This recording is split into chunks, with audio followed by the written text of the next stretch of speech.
And here it is. We go again. So here it is. We go again. So we go again, and we're going to Arise TV again. Sorry. Hold on. I'm hearing myself back. All right. Yeah. So let me just correct that quickly. So yes, here it is. We go again, and we're going to Arise TV again. Only really because there's a wayward miscreant on Arise TV that we're monitoring to see if we can settle down his high octane ways. So without further ado, let's go there. Rufai Oseni are in play again, but let's see what sort of peperimpe politics he's speaking to now. So let's go to Arise and then see Rufai duke it out with one of their other anchors. Let's bring him up. So we're going here. Let's kick it off. Well, we have Rotus Odiri joining us now to review the stories this morning. Hello, Rotus. Good morning. Good morning, Rufai. Good morning, Mr. K. How are you doing? Good to see you. Yeah. So look, I mean, you've seen the headline in today's This Day newspaper, and it's elsewhere, right? The stock market reacting to the speech from the president, essentially validating that he did, inspire the market and told the market what it wanted to hear. So if you look at the NGX yesterday, it posted a 5.23% gain, which was, I mean, we haven't seen that. If you look at the returns for May, we haven't seen those. Right. We did try to speak on this yesterday, but it did not really gain any traction because remember yesterday we brought it up that the market reacted with a 1.5 something trillion bounce off the back of Tinubu's inaugural speech. And I was trying to highlight then that it was the financial market showing confidence, but the space wasn't buying it, especially I think Patrick was pushing against that narrative. But what I was saying yesterday is what the financial expert on Arise TV is saying now. Wanted to hear. So if you look at the NGX yesterday, it posted a 5.23% gain, which was, I mean, we haven't seen that. If you look at the returns for May, we haven't seen those returns for, I think, the last 2 years or so. So it's been pretty impressive, right? Yeah. And I hope we have the figures within the context of. Before we get to the figures, yeah, the fuel scarcity. Oh, the fuel scarcity. Oh, yeah. No. I mean, as we said yesterday, right? We used the example of when Rufai brought up the article on the exchange rate. So now Rufai attempts to argue with an expert on the subject matter. Rufai, of course, a know-it-all who actually doesn't really know as much as he imagines. Expert in everything, master of none. But let's listen. Moving, that's the official exchange rate. If we are speculators and we believe that the exchange rate is going to move, we're going to hold on to the dollars that we have and prompt a scarcity that will push the price up. That's how speculators work. So with fuel scarcity you're seeing now, with them suggesting that or saying that, or rather after the president saying that fuel scarcity is gone, fuel subsidy is gone, you've seen the stations against, the wishes of the regulators hoarding fuel. And it's simple. They want to, the inventory that they have now, they're like, we will hold on to this and sell it at a deregulated price. And you're seeing some folks saying that fuel is selling for, you're seeing some numbers. And by the way, what that guy just said now was the explanation that I was giving in my own. The explanation, what that guy just said was the explanation I was trying to give in my own rudimentary sort of way, using base examples to highlight that point. But this is what now a financial expert is saying as well. 50 today, others buying they want to make profits off of the inventory, and it's inventory. But to them, I mean, have you seen the press release from the NLC, right, coming out saying that this is the president should have consulted with stakeholders. But as far as the scarcity you're seeing is being induced by the stations themselves because they want to profit off it. I mean, so nobody is against removal of subsidy.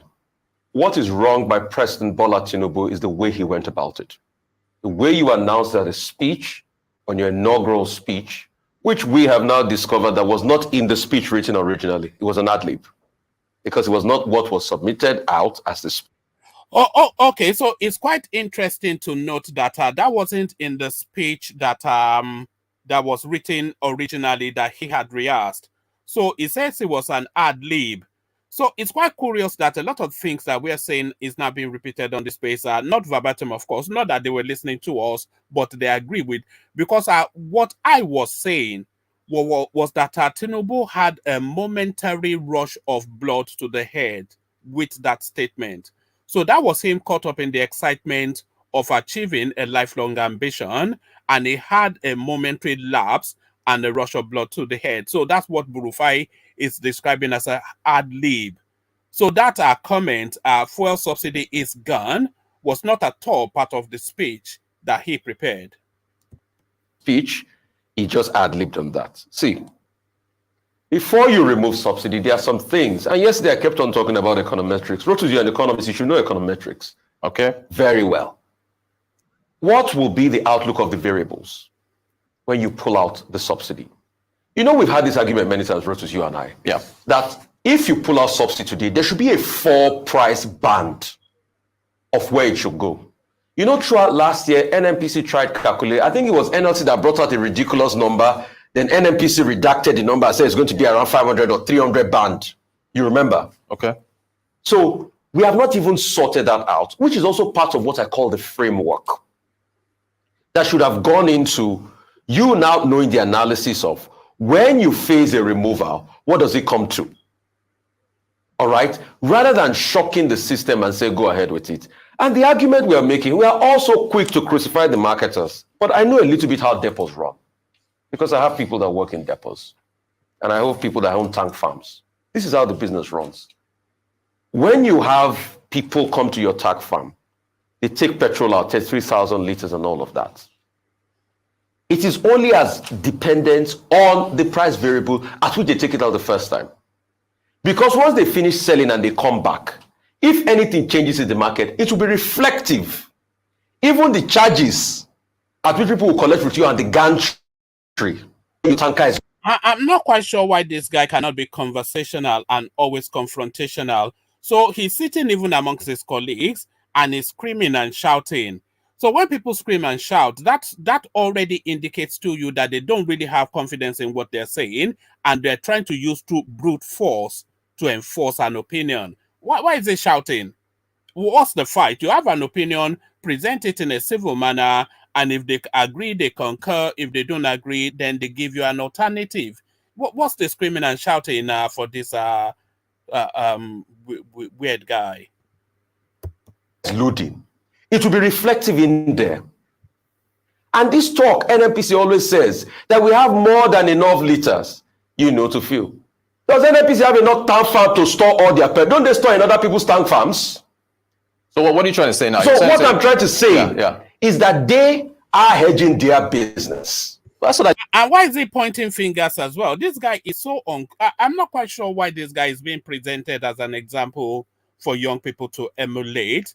So this is the very antithesis of how journalism should be practiced, enforcing your opinion, which is not grounded on substance, and pointing and just trying to browbeat others into a position that is not tenable. The worst example of everything, this out of proportion guy.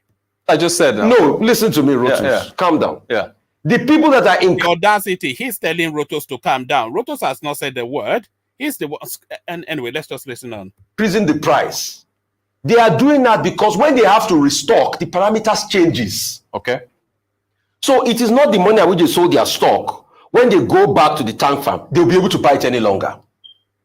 And it only makes business sense because of the announcement made. See, the major oil marketers will support it. Yeah, Moman released a you know why, Rotus? They own the big tank farms. So they will be the one that will be able to manipulate all the cost. But you, the last mile filling station owner, you will be the one to take the brunt from the price they will set there. And when it comes back to you, then what happens? You buy at the higher rates and you have to resell and face the public. So I'm not surprised that Momo will shout and say, yeah, it's all good. I applaud Zepulu. What will happen is that the dynamic changes once you go back. Momo are the owners of the tank farms. So the point I'm just making is I support subsidy. Is he presenting an opinion or giving a TED talk? he doesn't have the confidence in what he's saying. That's why he's keeping on talking. Because he knows that as soon as that guy comes in, that guy would completely decimate every nonsensical that he has spoken. I've not watched this, by the way. We're watching it in real time together. But I can guarantee you, the guy Rotos, he kept quiet to listen to Oseni. But as soon as that guy starts talking, because we know his antecedent already, he will start to jump on top of him. But let's see if he ever stops talking this oddball. And I've said it, I will support President Bola Tinubu, but the way he did it would have had a framework, and he faced removal of some. He says when you sit on the economy, right, there's no point in time. Oh, okay. And also that the president has met with the governor of the CBN, the GCO, NNPC, CL, to perhaps begin to work out the modalities of how this will work out, of phasing out fuel subsidy, the impact of on Nigerians, the coherent policies that have to be put in place. Your take on this, Mr. K? Well, when I listen to what Rotu said and then listen to what Rufai is saying, I tend to be a bit. I think the practice there by this Ayo Mario, I'm not sure what she's doing, because that is a back and forth between Rufai and Rotus, but she's trying to create a buffer between it. So Rotus might then lose the energy of his thoughts as he's breaking that conversation up with this middleman. So that's very poor by this Ayo Mario. Here and there. Because on the one hand, yes, the president did the perfect thing by announcing that it is gone. There is a month period within which he has to be able to make the palliatives available for the people. But what I expected was that once you make that announcement, the president wasn't going to get any sleep whatsoever on that day. Today is Wednesday. Yes. Or Tuesday, Wednesday. Wednesday, 31st. So 31st of May. On Monday, when he was sworn in, the moment you make an announcement like that, I'm expecting that President Bola Ahmed Tinubu will get no sleep because he has murdered sleep in Nigeria. We all remember what happened when we had Occupy Nigeria. All the videos of Occupy Nigeria is trending today.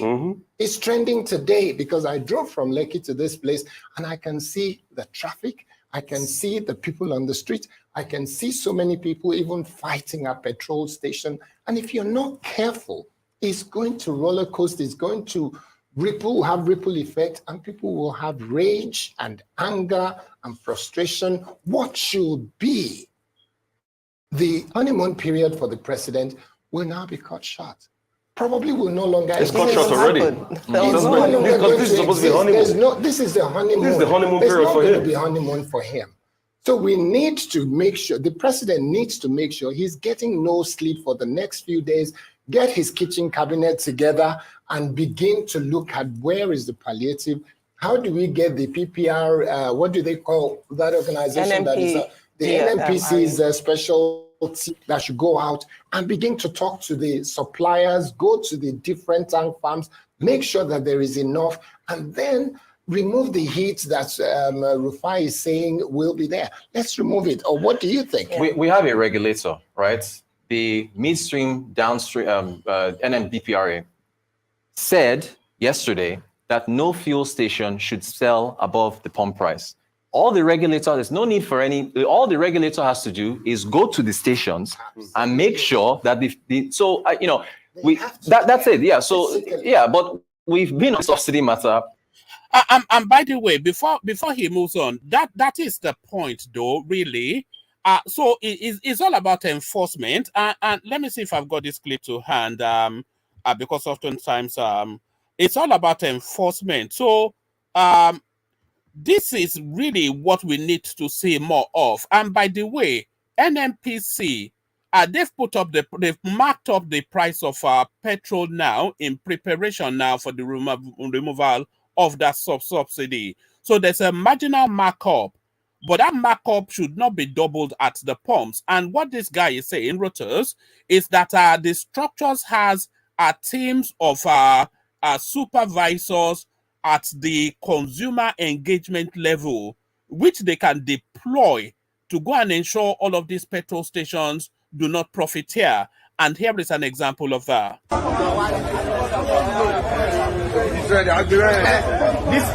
This thing is very wrong, sir. In a state where we have a government sitting up, and funny enough, this thing is a pronouncement from the president yesterday that has not even been implemented. How can you be so wicked? As of yesterday, this guy was selling fuel at 200 crores. 230. You change it to 600 naira. Today. Overnight.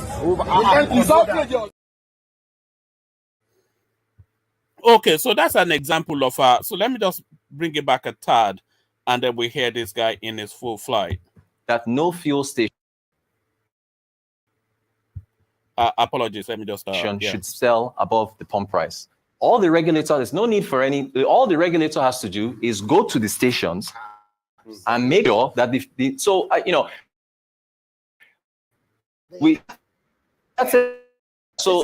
it's 2012. Even before, everybody knows it has to go. The public knows it has to go. You're not even 185 in Lagos, in Port Harcourt, River State, Delta, other parts of the country. It's selling for over 185, right? No, my sister is in 700, right? My sister is in Ogun State. She's a farmer. She called me this morning and said, I wish they'll let this guy talk. Nobody's interested in your sister. We just want this guy to give us a contrary view of the status quo so that we can strike a balance. He's an expert in the economic field, and the rest of them are not. So maybe he should speak and they listen. Bros, we're buying petrol for 500. What what I meant 500. was before the announcement. So this has been known, right? So it has to go. And as I said yesterday, he has been placed in a corner because the last person in charge dragged this matter for 8 years. Our exclusive interview with President Buhari in Aso Rock, Dr. Abati went there, Prince Nduka Babangida asked President Buhari directly, what about the fuel subsidies? And then Buhari went on the tangent about uprisings or whatever. But because he dragged it out for 8 years, this administration has to rip off the Band-Aid. There is no other and the previous administration already secured the $800 million loan from the World Bank. So the money is there for the palliatives. The subsidy has to go, and you can't do a phased removal.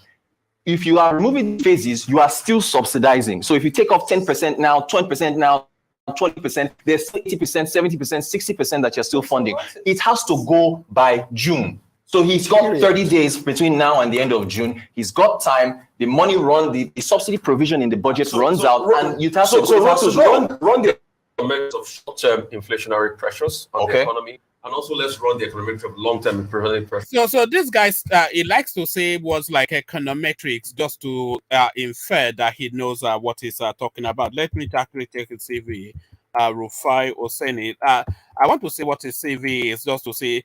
The guy is quite turning into an annoyance. Let me just bear with me one moment. Let me Wikipedia this guy. Econometric this and econometrics that. Let's just let's see if he has a wiki page. Bear with me one moment. Because I tire of the guy and I want to see.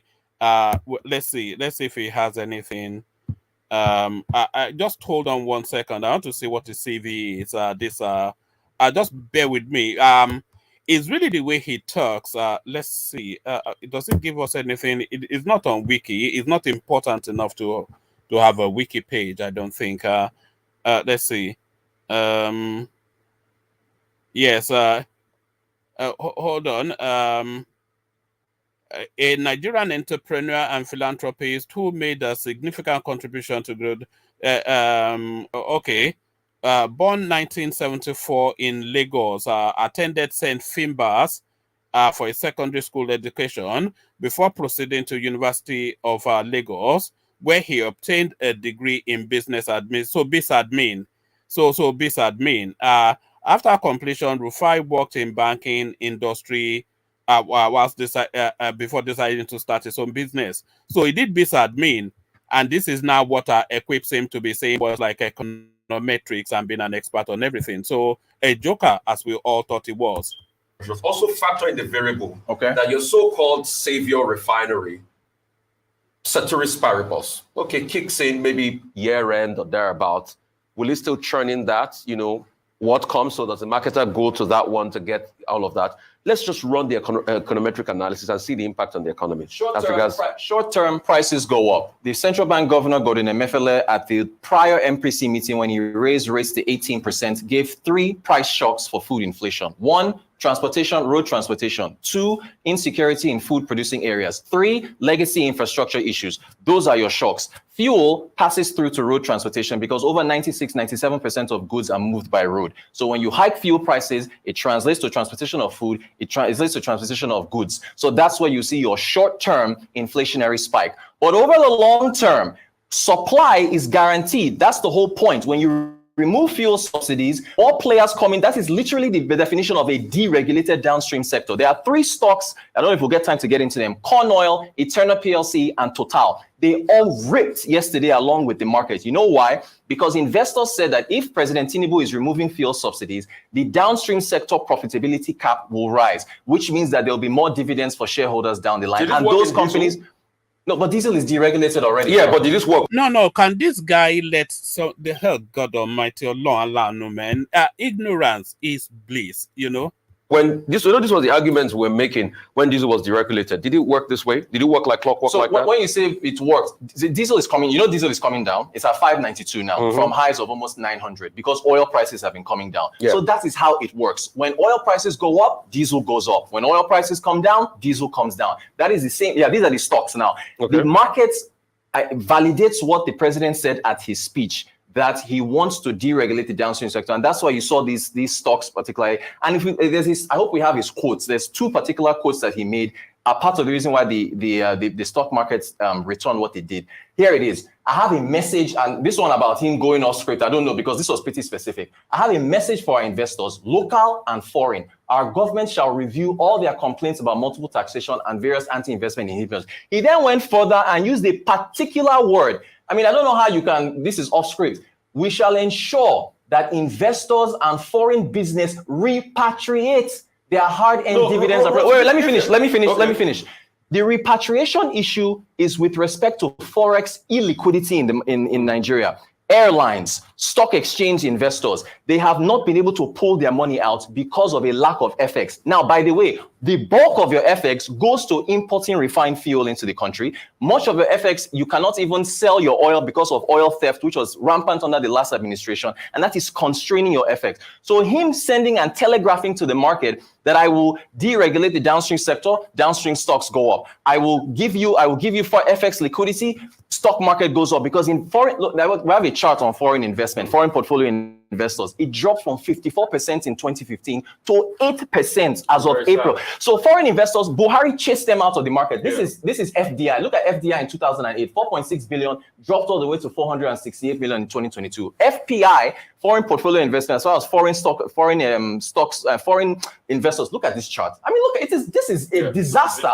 53.7% of foreign investors in 2015, dropping all the way down to 8.2% as of April of last month. So what Tinubu did was to tell them, hey, listen, I will bring liquidity to the market.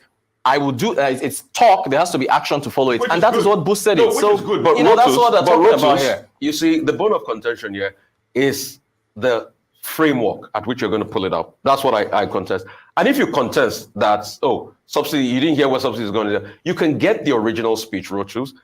The analogy for this conversation that is going on is like a nurse, a theater nurse, are debating how to carry out an operation with a brain surgeon, contending how a brain surgeon should carry out an operation, a theater nurse.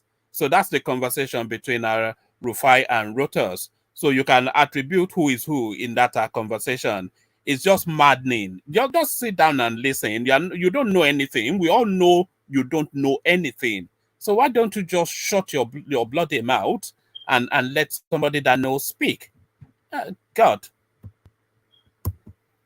and I place a wager with you that if you see subsidies gone in the original speech, I'll pay you a wager. All right, so let me ask you a question. I mean, so If you see mean subsidies by- gone in the Rufai, original so speech, you Rotus, I'll pay you a wager. Investors still liked what he said, even if he had the. They I still shall- liked what he I'm said. asking you. I shall Yeah, ensure, go ahead. I shall ensure that the wager is definite that he will meet.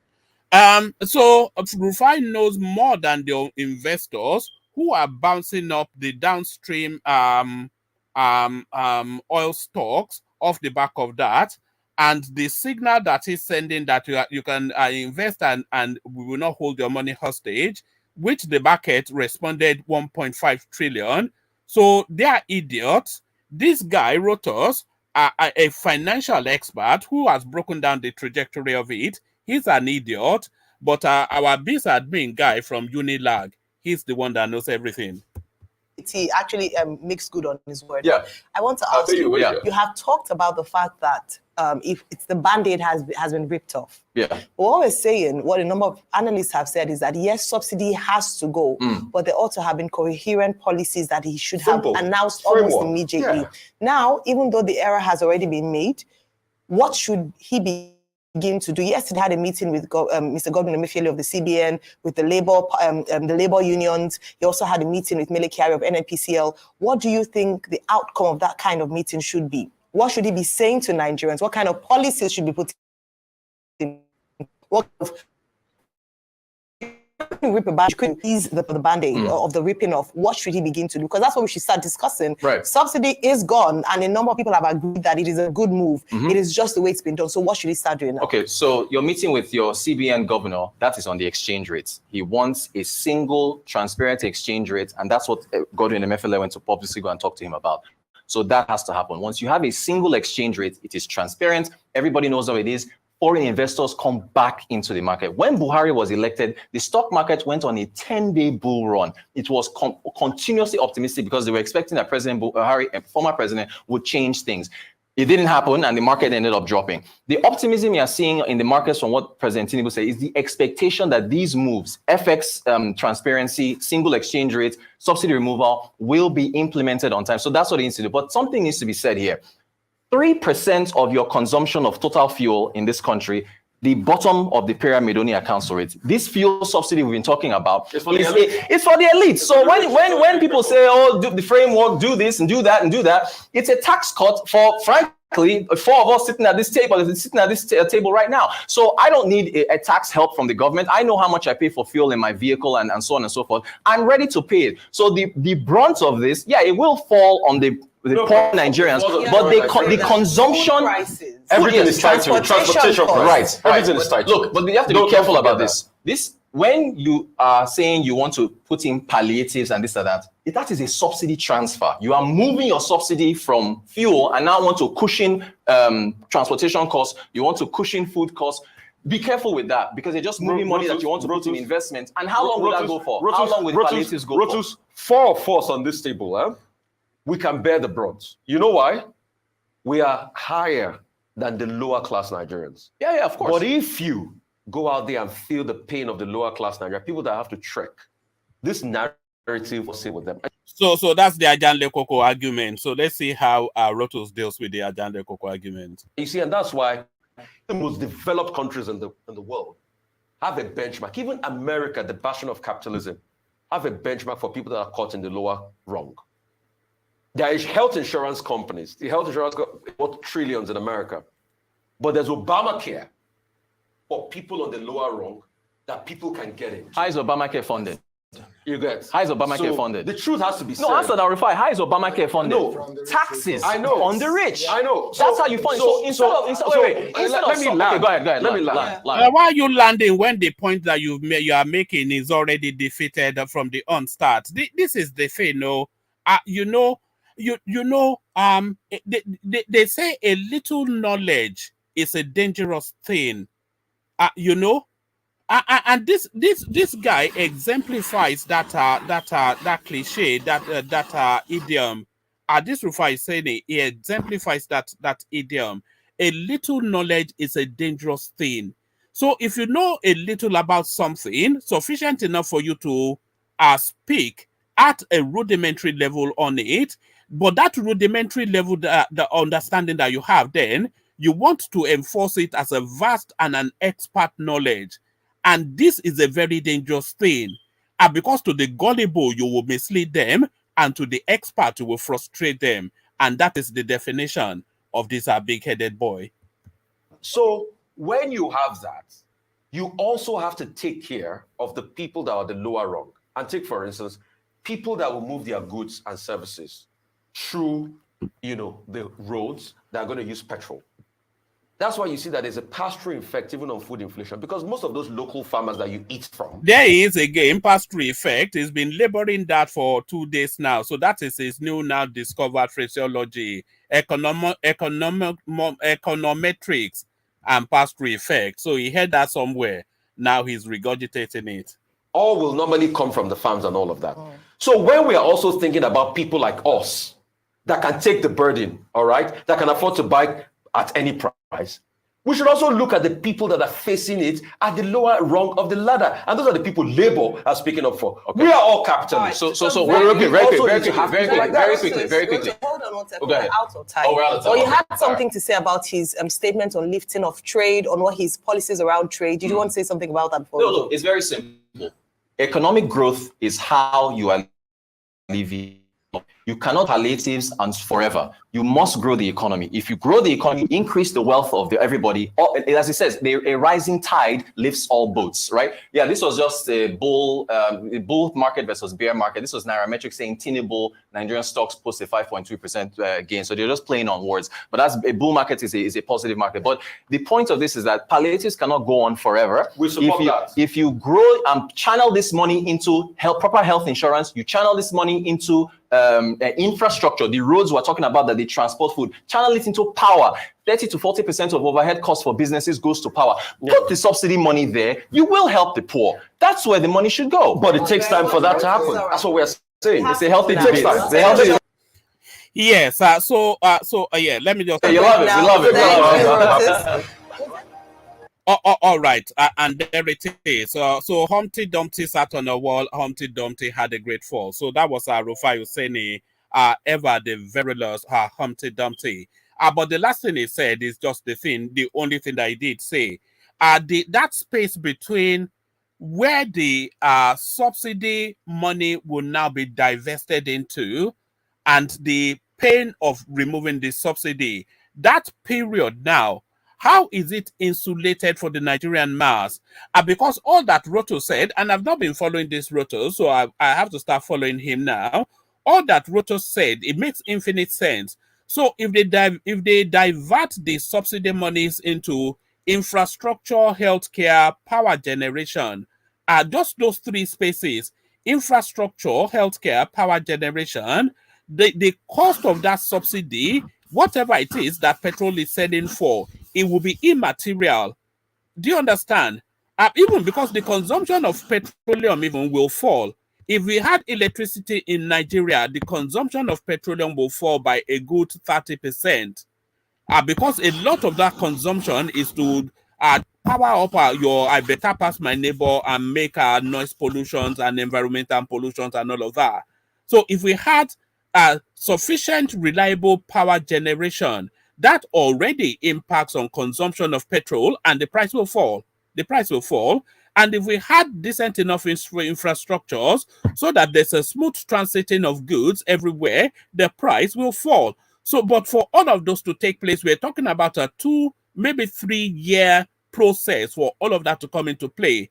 But what happens then between the removal of the subsidies and of the subsidy and these things now coming into play? So that's the chasm, and that is where the Ajanle Koko argument is. So conversations about all this in the comment section, come join me.